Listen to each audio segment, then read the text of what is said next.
இன்றே டவுன்லோட் செய்து உங்கள் ஃபேவரட் ஷோக்களை என்ஜாய் பண்ணுங்க.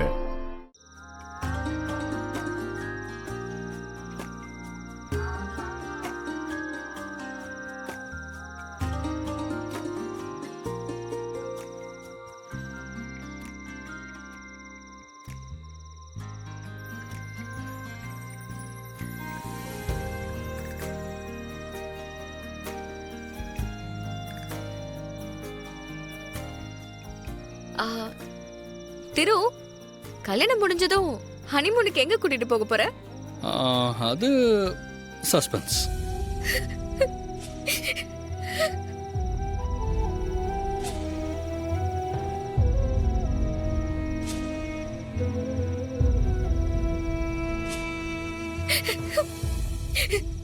மகா, எதுக்காக நீ இப்படி பைத்தியம் மாதிரி அழற? இவங்க ரெண்டு பேரும் இப்படி சந்தோஷமா இருக்கணும் தானே நீ ஆசைப்படுற? அழாத.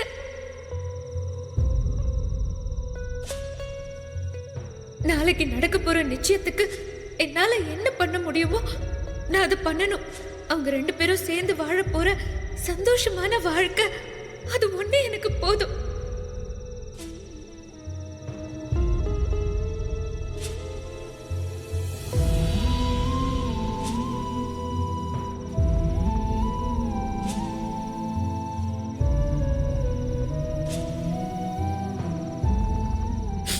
இதுக்கு மேல நம்ம இங்க இருக்க கூடாது. அது நல்லா இருக்காது.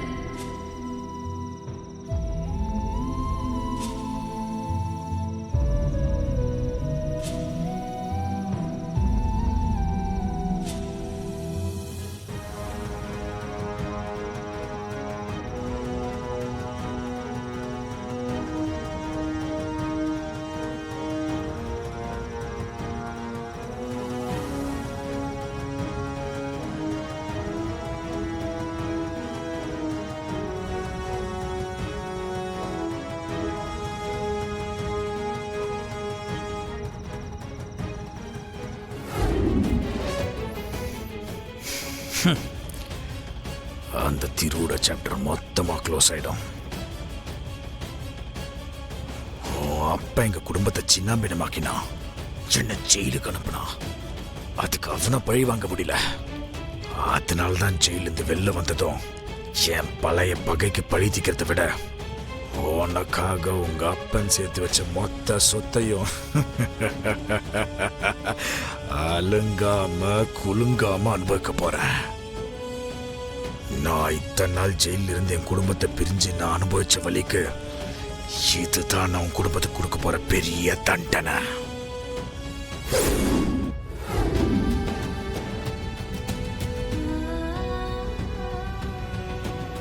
மகளே, உன் மூச்சோடு கலந்திருப்பவனின் முன் இருள் சூழ்ந்து நிற்கிறது. அதை கவனமாக காப்பாற்று. ஒரு தவறு பெரிய விலை கேட்கும். தவறு திருத்தப்பட்டே ஆக வேண்டும்.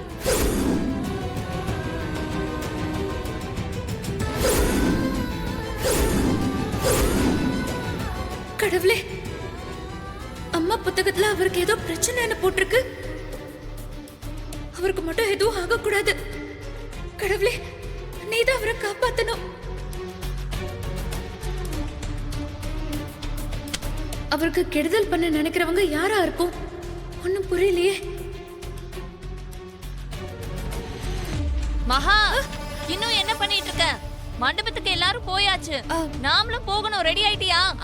தோ வந்துட்டேன்க்கா. தோ கிளம்பி வரேன். சீக்கிரம் வா.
மகா, திரு அவனுக்கு நடந்த கல்யாணத்தை பத்தி சொன்ன நிமிஷத்துல இருந்து நான் பயந்துட்டே இருந்தேன் மகா.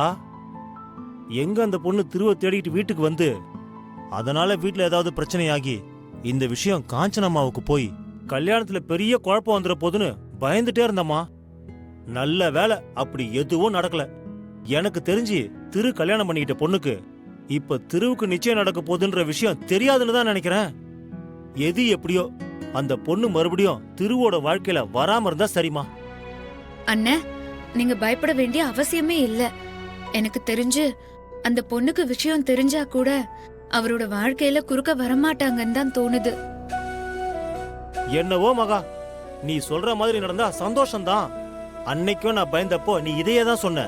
உன் வாய் முகூர்த்தம் பலிக்கணும்மா. அந்த பொண்ணால எந்த பிரச்சனையும் வராம திரு திவ்யா கல்யாணமும் நடந்துட்டா அதை விட சந்தோஷம் வேற என்னமா இருக்க முடியும்? உப்பு கூட மாத்திர ஃபங்க்ஷன்ல நடந்த மாதிரி இங்க எந்த தப்புமே நடந்துடக்கூடாது. அதனாலதான் அவளை நேரடியா அடிக்காம இந்த தடவை மறைமுகமா அடிக்க போறேன். அம்பிகா நிச்சயதார்த்தத்துல கலந்துக்க முடியாத மாதிரி ஒரு ஏற்பாட்டை பண்ணிருக்கேன். இந்த விஷயத்துல நாம சம்பந்தப்பட்டிருக்கோன்னு உனக்கும் எனக்கும் தவிர வேற யாருக்கும் தெரிய போறதில்ல. என்னக்கா பண்ணிருக்க? அவளுக்கு குடுக்கற ஜூஸ்ல ஒரு மருந்தை கலக்கி கொடுக்க நான் ஒருத்தைய ஏற்பாடு பண்ணிருக்கேன். அவ நான் சொன்ன வேலைய கச்சிதமா முடிச்சிருவா. நீ ஏற்பாடு பண்ணிருக்க ஆளு நம்பிக்கையானவ தானே? அங்க வெல்கம் கேர்ள்ஸ் நிக்கிறாங்கல்ல, அங்கதான் அவ நிக்கிறா பாரு.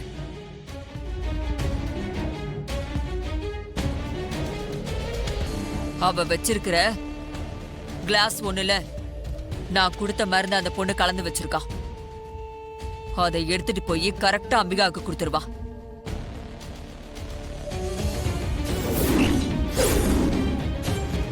அந்த ஜூஸ குடிச்சதும் அம்பிகாவுக்கு உடம்பு முடியாம போயிடும். அப்படி நடந்தா திருவே அம்பிகாவை போய் ரெஸ்ட் எடுங்கன்னு சொல்லிடுவான்.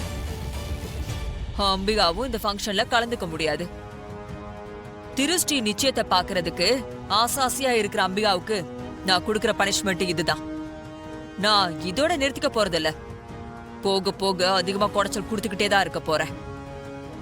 காஞ்சனாக்கா நடக்க போற விஷயம் தெரியாம அம்பிகாவை நிச்சயத்துல கலந்துக்க முடியாம பண்றதுக்கு ஐடியா பண்ணிட்டு இருக்கேன்னு சொல்லிட்டு இருக்கேன்.